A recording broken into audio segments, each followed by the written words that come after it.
Hello বন্ধুরা, আজ আমার 30 ডেজ মিনি ভ্লগ চ্যালেঞ্জের ডে 3। আমি পড়িয়ে এসেই আগে ছাদে গিয়েছিলাম গাছগুলো দেখার জন্য। তারপর মা ফোন করে বলল আজকে একটু দোকানে আয়। বাবা দোকানে ছিল না, মাঠে গিয়েছিল, আর মাও বাড়ি আসবে বলে মা আমাকে ফোন করে দোকানে ডেকে নিল।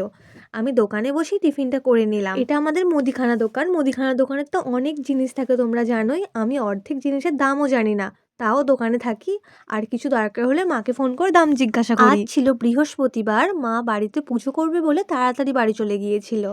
আমি ভাবলাম দোকানে কেন বসে থাকবো, আমার তো অনেক লেখা আছে, তাই সেগুলো লিখতে বসেছিলাম দোকানে। তোমাদের তো আগেই বলেছিলাম আমার সামনে এক্সাম, তারই অনেক লেখা পড়ে আছে, তাই বসে বসে দোকানেতেই লিখে নিলাম। লেখার জন্য খাতাটা খুলেছিলাম ঠিকই, 1-2 লাইনের বেশি লিখতে পারিনি, কারণ একটা দোকানে বারবারই ওঠা বসা করতে হয়, তার মাঝখানে লেখা তো আর ঠিক হয় না। আমি তাও নিয়ে গিয়েছিলাম, যদি লিখতে পারি না। লিখতে লিখতে বারবারই উঠতে হচ্ছিল, তেমনই লিখতে লিখতে আবার উঠেছি দোকানের কিছু জিনিস দেওয়ার জন্য। এই করেই আমার লেখাটা আর কমপ্লিট করা হয়নি।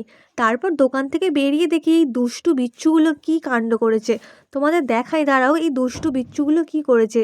দেখতে এত সরল হতে পারে, কিন্তু এরা খুব দুষ্টু। ওরা আমার দুটো জুতোকেই অনেকটা দূরে নিয়ে গিয়ে ছিঁড়ে কামড়ে 4 টুকরো করে ফেলেছে। একটা তো আমি খুঁজেই পাইনি, আর একটা দেখতে পেলাম এই অবস্থা। গেলাম আমি জুতো পরে, আর বাড়ি ফিরলাম আমি খালি পায়ে। ওই দুষ্টু বিচ্ছুগুলো আমার জুতোর অবস্থা খারাপ করে দিয়েছে।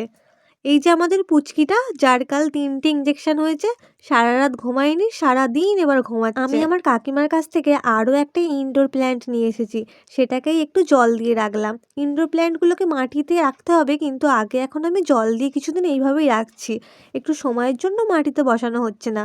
বিকেলবেলা ছাদে উঠে দেখি কত হনুমান এসেছে। আর আমার যেহেতু ছাদে গোলাপ গাছ আছে, ওরা গোলাপ গাছ খুব খেয়ে নেয়। আগের বারেও আমার একটা গোলাপ গাছ খেয়ে চলে গেছে, তাই জন্যই আমি ছাদে পাহারা দেওয়ার জন্য উঠেছি। তারপর গাছগুলোতে একটু মাটি দিয়ে দিলাম, যেই যেই গাছগুলোর মাটি কমে গেছে মনে হচ্ছে, সেই গাছগুলোকে মাটি দিয়ে দিলাম।